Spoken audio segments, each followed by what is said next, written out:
At ayun nga ho mga kabayan, nagbabalik ang inyong lingkod, Carlo Mendez TV. At ang pag-uusapan natin ngayong hapon na ito. Hapon, charot. Itong napabalita ng Abante Entertainment Online, ayan. Na ang sabi ho magbabawas daw ng mga daily host ang Itbulaga ng mga Halos Joes.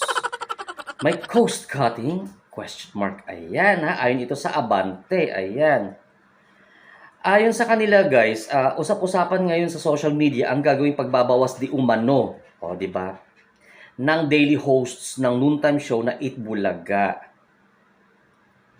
Pero nilinaw naman daw ng Tape Incorporated na walang tatanggalin regular host ng kanilang noontime show. Magsasalit-salita lang ata sila daw, sabi ng informant nila, or mag-alternate lang daw ang ibang host sa iba't ibang araw.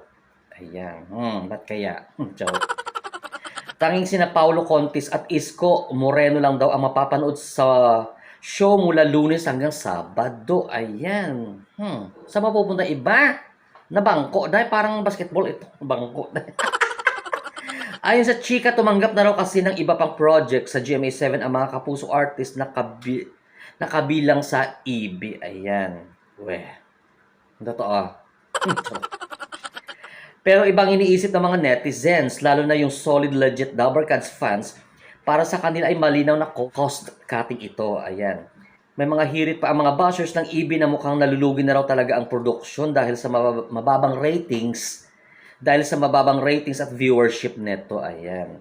Bigyan sa official YouTube channel daw na may more than 5 million subscribers, pero kapansin-pansin na hindi tumataas sa 5,000 ang daily live viewership nito. Ayan. Unlike noong sina Tito Soto, Vic Soto, Joey De Leon at Legit Dabarkads pa ang mga host nito.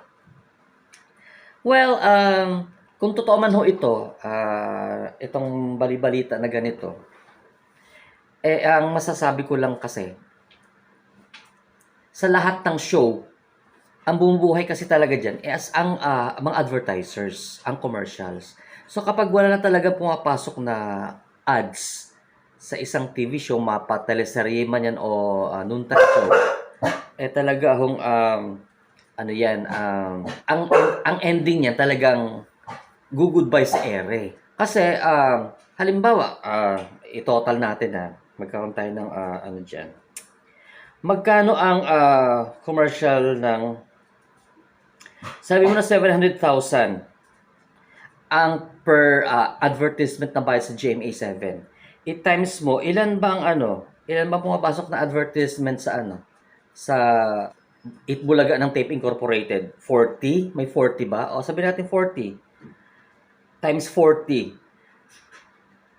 That is 28 million. Okay, 28 million ang kinikita nila pag 40 advertisement. Kung sa 700,000 per ads, okay, ang bayad. So, magkano ang kanilang gastos? Araw-araw ho. Ang sahod kasi kabayan ng mga artista, ng mga host, pagdating sa showbiz, ang mga artista, ang bayaran kasi dyan sa kanila, per appearance. Bawat labas nila bayad. So, araw-araw, in short, tuwing lumalabas yung mga host dyan sa Itbulaga ng Tape Incorporated, binabayaran kaagad yan sila every day. So, doon pa lang sa kanila, kumakain na ho ng expenses ang Tape Incorporated. And, maliban dyan, ang mga production staff pa. Ilan ang dami ng production staff nila. Ayan. And, ang kanilang airtime na binabayaran sa GMA7. Kuryente pa nila, tubig pa nila, maraming expenses dyan. So kung ganitong amount ang papasok, 28 million pesos lang, kukulangin talaga sila. Kukulangin talaga sila. So, akala ko ba mayaman yung mga halusos? Akala ko ba dahil sa pride na lang ba ito? Kung totoo man ito kung ito ay totoong itong mga alingas-ngas na nababalita na sila ay cost cutting, kung totoo man ito, ayon ito sa Abante kanilang article. Ngayon, kung totoo man yan, hindi na talaga mahaba ang PC, kung totoo man yan. Okay? Because kung mahaba ang PC, kiber. Pero kasi ang system ng negosyante, wala akong negosyante na magsusugal ng negosyo na walang papasok na revenue. the reason why na nagnenegosyo ang bawat tao is because gustong kumita, hindi gusto magpalugi. Di ba? Inaano ba kayo? Ngayon, kung dahil lang magpapasikat ka lang at sabihin lang na mayaman ka, may pera kayo, halimbawa lang, kahit sa kanino ito that is a sign of hypocrisy. I really hate people who are practicing hypocrisy for the sake ng pride at kung ano-anong mga kaikikan sa buhay. Papayabang lang ba? Ganoon. So, let's cross the bridge when we get there. Total, nasa limelight naman sila kahit papaano ang itbulaga ng Tape Incorporated. Malalaman naman natin yan kapag sila ay nag-goodbye sa ere. Ayan. So, syempre, ang kawawa talaga dyan is ang production staff, yung mga maliliit na tao na kinsenas katapusan ng sahod. Hindi na bali sa mga artista kasi pagka after niya may mga project yung mga yun Dahil nga hawak sila ng isang management ng GMA Sparkle ng naturang station, hindi sila mawawala ng trabaho kabahay. Kahit papaano, magkakaroon sila ng mga projects. Ayan. So, ganun ho yun. Masamang balita ito kung totoo man yan.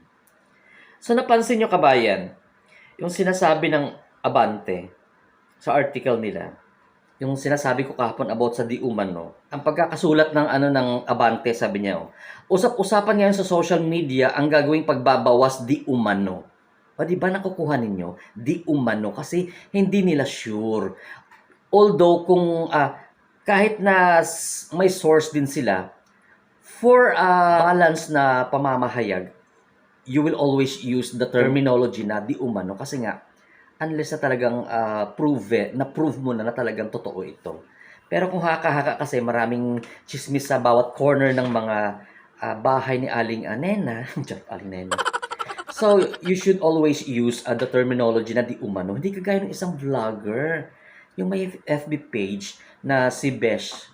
Besh. Nakita ko yung post niya. Ilang oras na umiiyak siya kasi depressed daw siya kahapon. Ayan, umiiyak siya. Silipin niyo yung best to Philippines. Ayan. Iyak ka na, depressed ka na. Sino ba naman di ba di-depress na pinutakte ka ng ng mga vlogger at mga netizens, ha?